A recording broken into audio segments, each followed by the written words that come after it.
This is what house music in Chicago is all about. Had a lot of fun. Met a lot of cool people here. I hope keeping friends, for like a long time.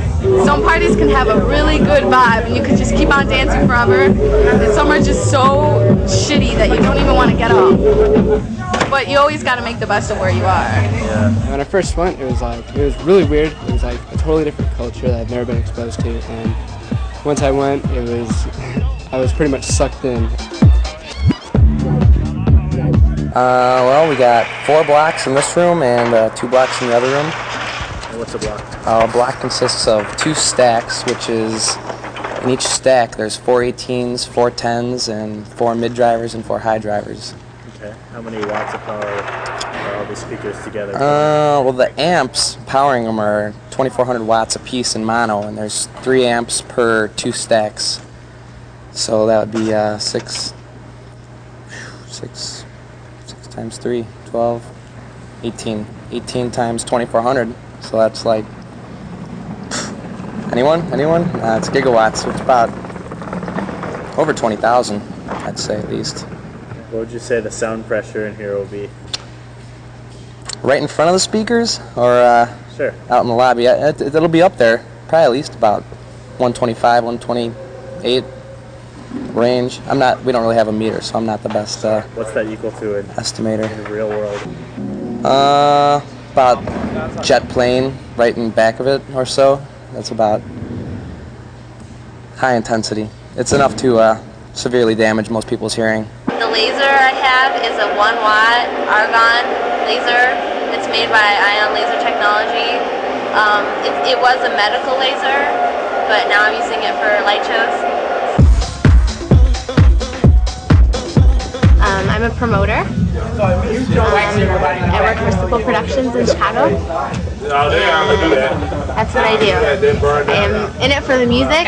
I'm trying to revive the scene and make Chicago come alive again. That's what we're all about. Promoters put these functions together, not just to be making the money. Some promoters are out here just to make the money, but real promoters are here down for the scene, for the people that enjoy themselves. The best feeling I have is when I see kids going to the party and dancing, and when music really takes them, when the DJ really moves the crowd, when there's a good vibe. That's the best experience I'm getting from the parties. It's really, our purpose is not to provide a place where people can just do drugs randomly. Our purpose as a promoter is one, to promote the music, and one, to promote a scene, a culture. Hi, I'm Amanda, and I've been in the scene for about 5 years, and I'm not the stereotypical raver girl. I've gotten married, I'm in the Navy, and I'm totally straight edge.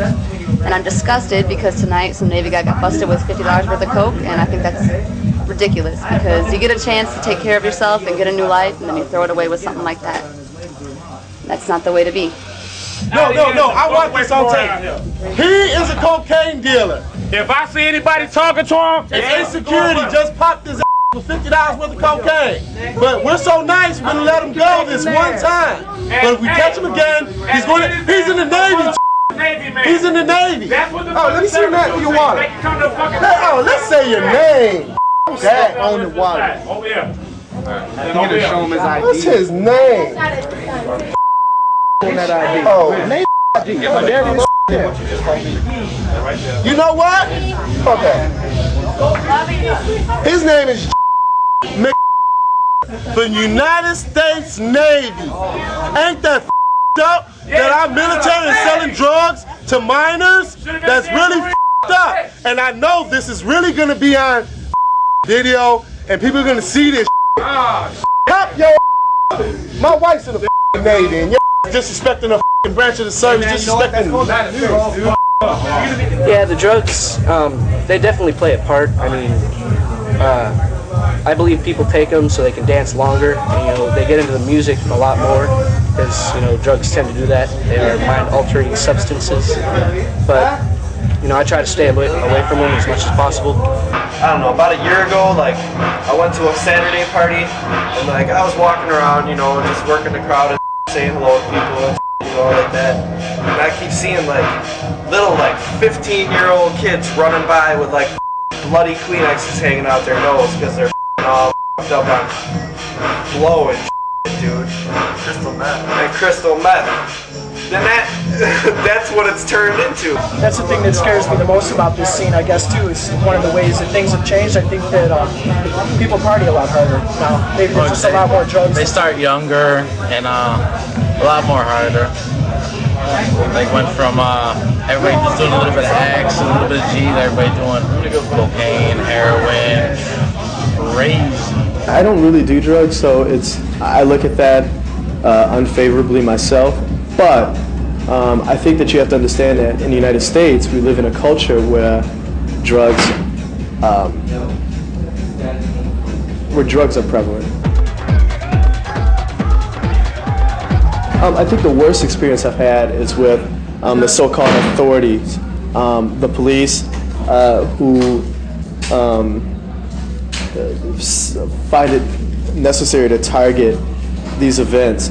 This was like the first major bust in Detroit, and we had it actually at a legal venue, and it was 18 and over. You know, we were carding people at the door, and they erroneously raided the party. They also brought a television station with them, you know, cameras with them. They showed up at the same time. What they did, they came in with guns drawn, which was I found like incredibly stupid. To go into a party atmosphere where it's dark and a lot of people in a relatively small area with your guns drawn. You know, anything could happen. So they came in with guns drawn, went through this whole thing, making everyone get on the floor, harassing people verbally and physically, and then at the end of the day had the nerve to give everyone a ticket for loitering in a place of illegal occupation, which it wasn't. For the amount of people that show up to these events, you know, the surprising lack of fights, for instance, you know, I think is astonishing. And for the police to target these kinds of events, I think is completely off the mark. I mean, to understand this culture of rave culture, you have to really think about why is it that we're so connected to each other through music and dance and art. And this is what raves really are. It's about performance art. It's not about just having a good time. It's not about having a party and expressing this sense of, you know, just randomness that was, I think, some of the things that the 70s kind of lacked. It's more like togetherness, and it's more of the understanding of people. And it's more of a unifying element because raves tie in the whole country. White, black, Hispanic, Puerto Rican, this and that. It's a whole feeling of togetherness. That's the whole thing. The music is to me, is a color boundary of bringing everybody together to have fun. The general mentality is one of togetherness and peacefulness. If you look at these events, instead of the status quo focusing in on a negative like drugs, what they really should look at is the multiculturalism of them, the lack of violence at them, the togetherness of them. I love to dance. It's a feeling you can't get anywhere else. It's like you can dance in your room at home, but just when you get to a party, it's just it kind of goes to a thing of expressing, feeling, dancing, and being and socializing is a way of being free. It's really about letting it all out through the music, letting your emotions out in one night, just like, getting that exercise. Together. Yeah, pumping, together, pumping it out. Like. Music, man, I still enjoy the music and I still like to dance. Go to a concert one night and pay like $12 to see 8 really great bands. Wouldn't you do it? Yeah, when I first came here, you know, I thought it would be like a club, you know, because I've been to those a couple times, and, you know, I thought I'd come here to meet women, but I know it's all about the music and having fun, letting loose.